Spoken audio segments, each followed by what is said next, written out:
Is there anything better than watching a loudmouth, obnoxious braggart having to eat her words? I said all along that as Macomb County goes home of the Reagan Democrats, which are blue-collar Catholics, so goes Michigan.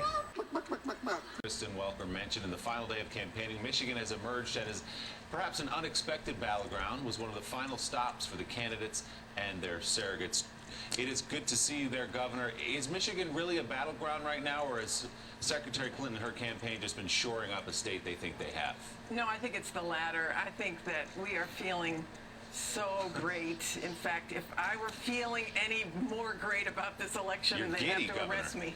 They would have to arrest me. I've got the juju, the positive energy juju that we are feeling is just terrific. So yeah, Michigan, we strongly believe, and if you look at any of the objective prognosticators like 538 or the Upshot, they're giving it, between a 75 and 90% chance of going Hillary Clinton.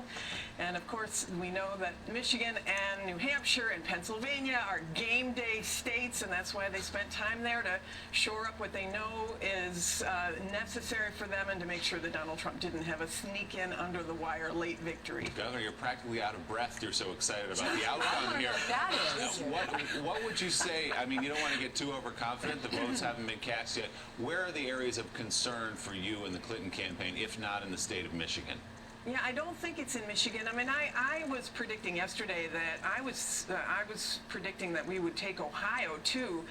And I know that the early vote numbers in Ohio, at least in Cuyahoga County, weren't as much as everybody wanted, but they were really record-breaking in Franklin and Hamilton counties, where Columbus and Cincinnati are. So we're crossing our fingers for that. But, 2/3 to 3/4 of that early vote being in, both in Nevada and in North Carolina and in Florida, where she is ahead in all of those states. She's even ahead in Iowa, not as much as Barack Obama was before, but she's still ahead in the early votes. So, I don't know, we're feeling pretty good. Not overconfident, of course, but I don't know, I'm feeling really good. I can tell you, after all of this time where our stomach has all been in a knot and I'm speaking collectively, I was just in the makeup room and Penny, the makeup artist, was telling me that there is a 6 o'clock call for a global meditation on the election. Perhaps that would be a good recipe for me. Okay, Hallie Jackson. Quote Meg Ryan, I'll have what she's having. I'll have what she's having. This is what I love about Jennifer Granholm.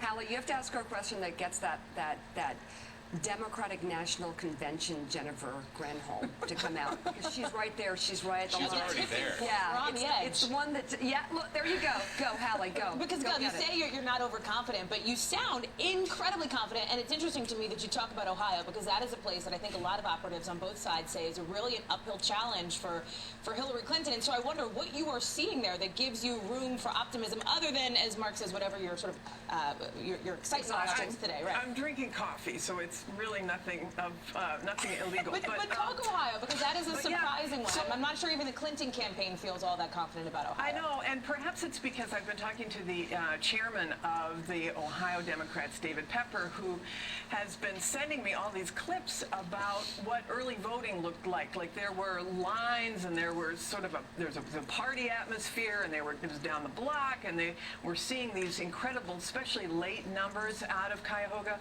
County even. And if they had not cut off the early voting in Ohio, they feel like they would have been at par. At least that's what they're saying. And they feel like from their internal modeling that they have banked some votes that will, prove out to be, I think, very competitive in the end. So I don't know. We'll see what happens, obviously.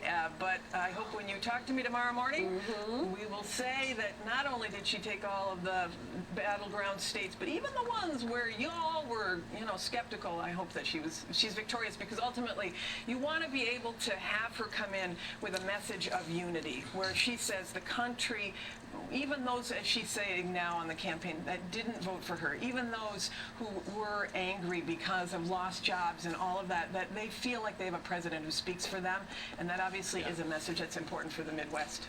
Former Governor Jennifer Granholm, check your coffee. Thank you. I love. Thank you. You have Check to, it. I have to love an interview where the guest has to clarify it's nothing illegal. She That was a has quote to. from her. Yeah. She What is really, an she liquid? just lets it rip. She gets so